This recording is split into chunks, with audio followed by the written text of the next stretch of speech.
করব যেই পুরস্কারগুলো তোমার অন্তর, তোমার নাফস, তোমার আত্মা, তোমার মন, তোমার হৃদয় কশ্চিন কালেও কল্পনা করতে পারে না। এমন কিছু দিয়ে আমি তোমাকে পুরস্কৃত করব। মা উকফিয়া লাহুম মিন কুররাতিন আ'য়ুনিন, অন্তরে নয় বরং দুই চোখ দিয়ে যা তুমি দেখতে অনুভব করো। দু চোখ দিয়ে তো আমরা অনেক কিছু দেখি, অনেক কিছু দেখেছি, আবার কল্পনাও করি যদি এটা চোখে দেখা এমন যদি হতো।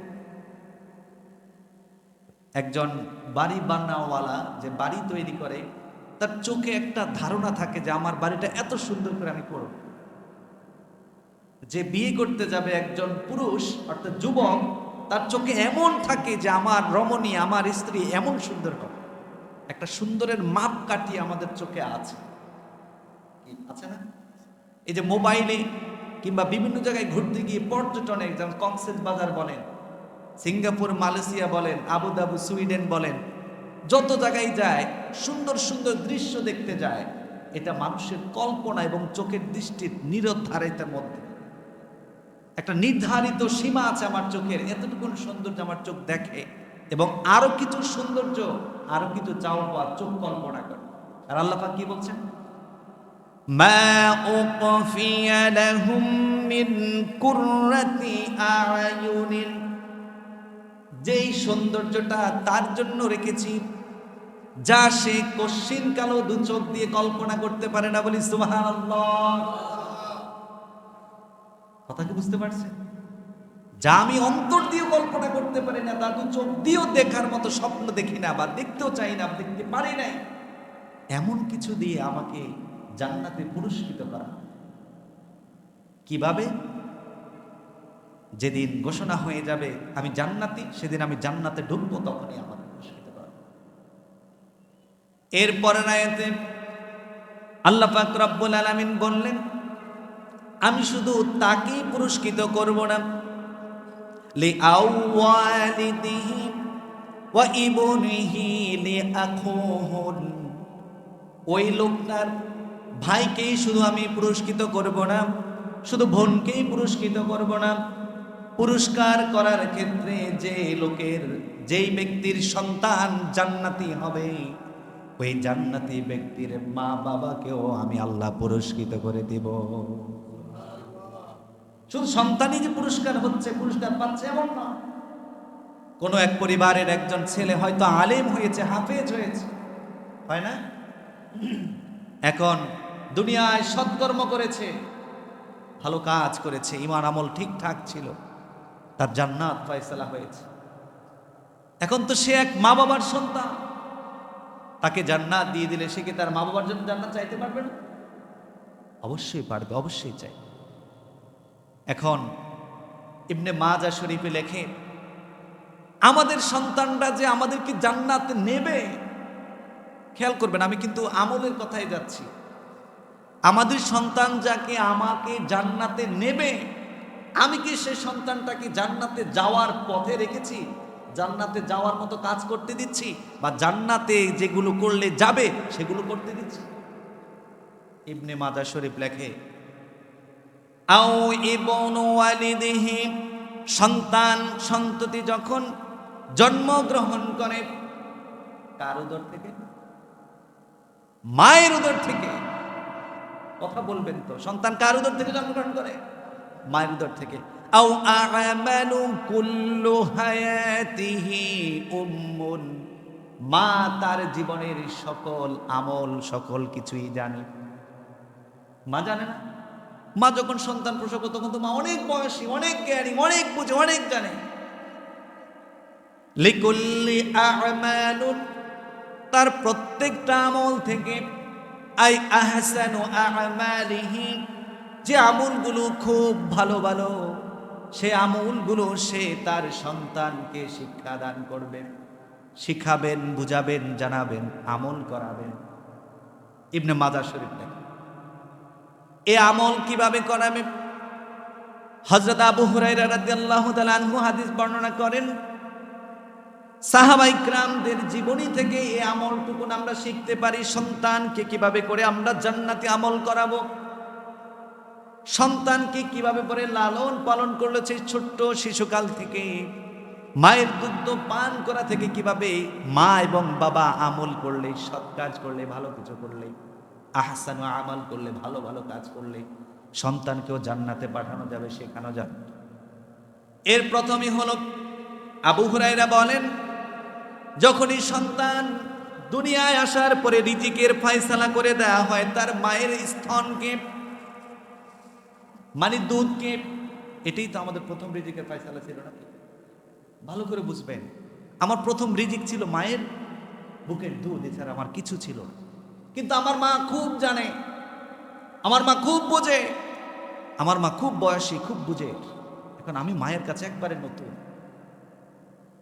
আমার মা সেই ছোট্টবেলায় যেন পাড়া প্রতিবেশীর সাথে ঝগড়া বিবাদ না করে, গালাগালি গালমন্দ না করে এবং বিভিন্ন খারাপ পাসাদ কাজের সাথে যুক্ত থেকে আমাকে যেন দুগ্ধ পান না করায়, আমাকে যেন আহসান ও আমাল, সুন্দর ভালো এবং উত্তম আমলের মাধ্যমে আমাকে রিজিক বক্ষণ করায়, আমার খাবার পরিবেশন করে, তবে আশা করা যায় খারাপ বক্ষণ ব্যতীত ভালো বক্ষণের বিনিময়ে সন্তান দুনিয়ায় যতদিন বাঁচবে ভালো আমলই করবে।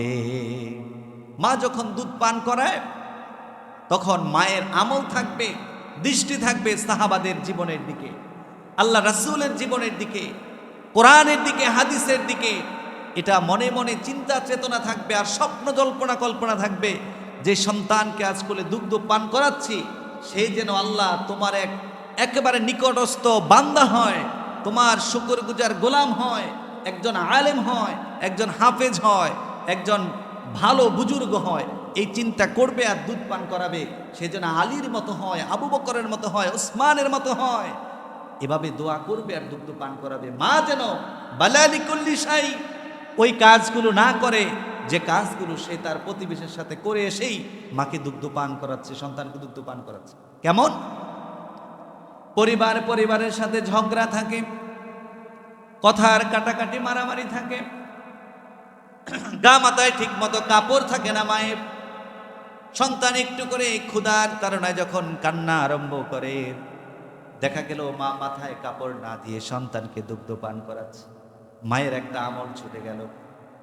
আপনি এখন মাথায় কাপড় না রাখা মানে আপনি বেপরদায় আছেন, এখন হারাম অবস্থায় আছেন। এখন আপনি হারাম অবস্থায় সন্তানকে 1 বছর নয়, 2 বছর না, 2.5 বছর যাবৎ দুগ্ধ পান করালেন। এই দুগ্ধ পান করার যে আমলটা আপনি করলেন না, সন্তানকে দুধ পান করাইয়া গেলেন, খাওয়াই গেলেন, বড় করে গেলেন, বড় হয়ে কি সন্তান এই ফরজের আমল করবে? আপনি নিজে মা আগে করেন, আপনাকে জান্নাতে নেবে সন্তান, আমলগুলো আপনি করেন। কিভাবে করবেন? আপনি মাথায় কাপড় দেন, তারপর আপনার সন্তান যে ভালো কিছু শিখবে এবং আমল হবে, আমল করবে। এটা আপনি কিভাবে সন্তানের মধ্যে দিবেন? আপনি কিভাবে নিজে খারাপি থেকে বেঁচে থাকবেন? দেখা গেছে আমাদের সমাজের মধ্যে মারা প্রতিবেশীর সাথে ঝগড়ায় লিপ্ত থাকা অবস্থায় সন্তানকে বুকের দুধ দেয় আর পার্শ্বিক কথা বলতে থাকে, পারিবারিক কথা বলতে থাকে, পাড়া প্রতিবেশীর সাথে ঝগড়া করতে থাকে, মিথ্যা বলতে থাকে, গীবত করতে থাকে, নাকি করতে থাকে না? করতে থাকে, আর সন্তানকে দুধ পান করায়। এবার এই সন্তানটা যে রিজিকটা খাচ্ছে আর মায়ের মুখে শুনছে, কি কোরআন শুনছে না হাদিস শুনছে? খারাপ কিছু শুনছে, পাশে প্রতিবেশীকে কিভাবে বকতে হয়, কিভাবে ঝগড়া রাখলে উচ্চ বাক্যে কথা বলতে হয়, এগুলো শিখছে, মায়ের কানে শুনছে। মা বলছে আর সন্তানের কানে একবারে তো মুখের দিকে ফেরানো, একাধারে শুনছে। এটি তার আমলের ভিতরে, সিনার ভিতরে ঢুকছে। এখান থেকেই তো আপনি ওটা বর্জন করে দিতে হবে।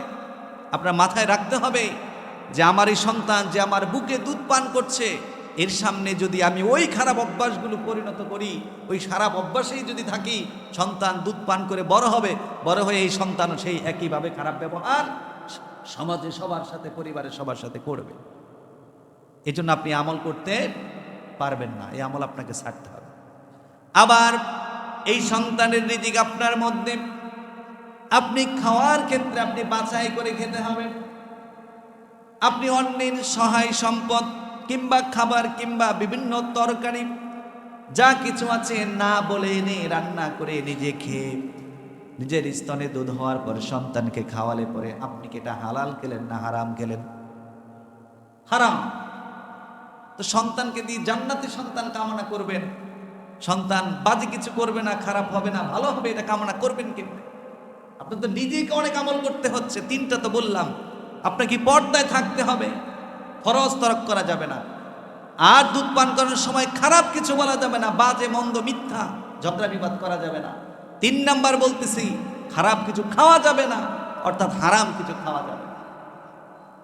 4 নাম্বার শোনেন, এই সন্তানকে যদি আপনি ওই জান্নাতি ব্যক্তি বানাতে চান যে জান্নাতির সন্তানের কারণে আপনারও জান্নাত নসিব হতে পারে, তাহলে আপনাকে এই সন্তানকে ভালো পথে নেবেন কিংবা ভালো কিছু শিক্ষা দেবেন, এই জন্য আপনাকে পণ করতে হবে, শপথ করতে হবে, প্রতিজ্ঞা করতে হবে, ইচ্ছা করতে হবে, দৃঢ় আশ্বাস করতে হবে যে আমি আমার এই সন্তানকে খারাপ কিছু খাওয়াবো না, আমি নিজেও খাবো না, খারাপ কিছু পরাবো না, খারাপ চিন্তা চেতনায় লালন পালন করব না, সংস্কৃতি মনা করব না। সমাজে আর 5টা ছেলে যেভাবে চলে, মায়ের সাথে উদ্ভট আচরণ করে এবং পোশাক আশাকে লেবাছে, চলাফেরা আচার আচরণ যেমন খারাপ করে, তা দেখে প্রতিবেশী ভাবির কিংবা কাকির কিংবা মামানির কিংবা ফুফির মনে আঘাত পায়। আমার সন্তানকে আমি সেভাবে সেমন বানাবো না, তেমন বানাবো না। এইরকম চিন্তা চেতনা আপনার মনের ভিতরে স্বপ্ন কল্পনা থাকতে হবে। আর আপনার যে ইবাদতের সময়গুলো আসবে, আল্লাহর যে হুকুমগুলো আপনি নীতিমতো আদায় করবেন, ওই হুকুমগুলোর ওয়াক্ত যখন চলে আসবে, ওয়াক্ত শেষে কিংবা ওয়াক্তর আগে আপনার দৃষ্টি থাকবে আপনি যে আল্লাহর হুকুমগুলো পালন করছেন, এই হুকুম পালন করার তাবেদারি করার নিয়ম শৃঙ্খলা যেন আল্লাহ পাক রব্বুল আলামিন আপনার সন্তানকে শেখায়। দেখা গেল আমাদের মায়েরা বিভিন্ন অছিলা ধরে বলে যে আমার শাড়িতে কিংবা আমার জামায় আমার বাবুর পেশাব পড়েছে। কেন মা, আপনার কি একটাই শাড়ি, আপনার কি একটাই জামা?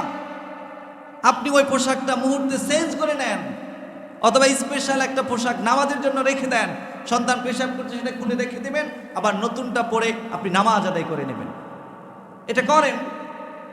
আপনি এটা না করে যদি আপনি এই চিন্তা করেন যে আমি আজ নাপাক, নামাজ পড়বো না, পরবর্তী ওয়াক্ত আপনি পবিত্র হয়ে নামাজ পড়বেন, আপনি তদ্দুর হায়াতেরও কি গ্যারান্টি দিতে পারেন?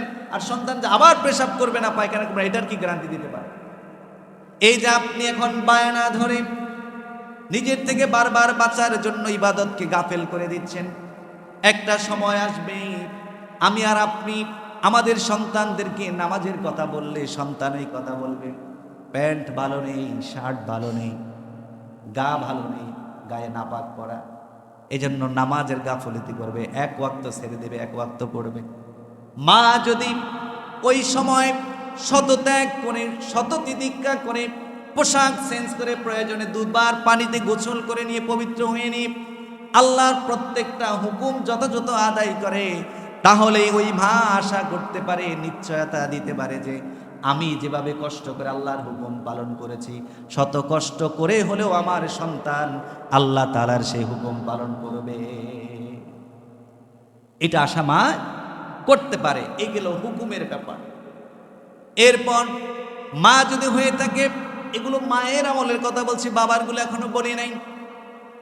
মায়ের আরো একটা আমল করার প্রয়োজন হবে। মা যখন সন্তানকে দুধ পান করাবে, তখন মায়ের চিন্তা এই থাকবে আমার ছেলে হোক কিংবা মেয়ে হোক, তার একটা পর্দার বিধান আছে, তার একটা হালাল হারামের বিধান আছে, তার নিষেধ এবং জায়েজের বিধান আছে। আমি মা হয়ে পরপুরুষের সাথে দেখা দেব না। তাহলে পরে আমার যদি মেয়ে হয়, আমার মেয়েও পরপুরুষের সাথে দেখা দিবে না, ব্যভিচার জিনায় লিপ্ত হবে না, কি ঠিক না? আমি এটা করব, আমলটা করব। একইভাবে বাবাও তার জীবনে যেদিন সন্তান পেল আল্লাহর কাছ থেকে, সেদিনের পর থেকে ভালো ভালো আমলগুলো যদি করে, এই আমলগুলোর দারুণ সন্তানও ভালো আমল করবে। আর ভালো আমল করতে করতে একদিন যখন নিজেই দুনিয়া থেকে পরকালে চলে যাবে, এই ভালো আমল করে নিজে যাওয়ার কারণে নিজের ভালো আমলের তাসিরে নিজের সন্তানও একদিন ভালো আমল করতে থাকবে। সমাজে দেখেন না, অনেক বাসায় থাকে বাবা মা দুজনেই মূর্খ, কিছুই জানে না, কোন রকম নামাজ কালাম পরেই দুনিয়া শেষ করে চলে গেছে, কিন্তু তার ঘরে এমন এক বুজুর্গ হয়েছে, সে দেখা গেছে বড় এক মসজিদের ইমাম, সে এখন হাজার হাজার মানুষকে এরকম এলেম বিতরণ করে যায়, তাফসির করে, ওয়াজ করে, আসেন এমন।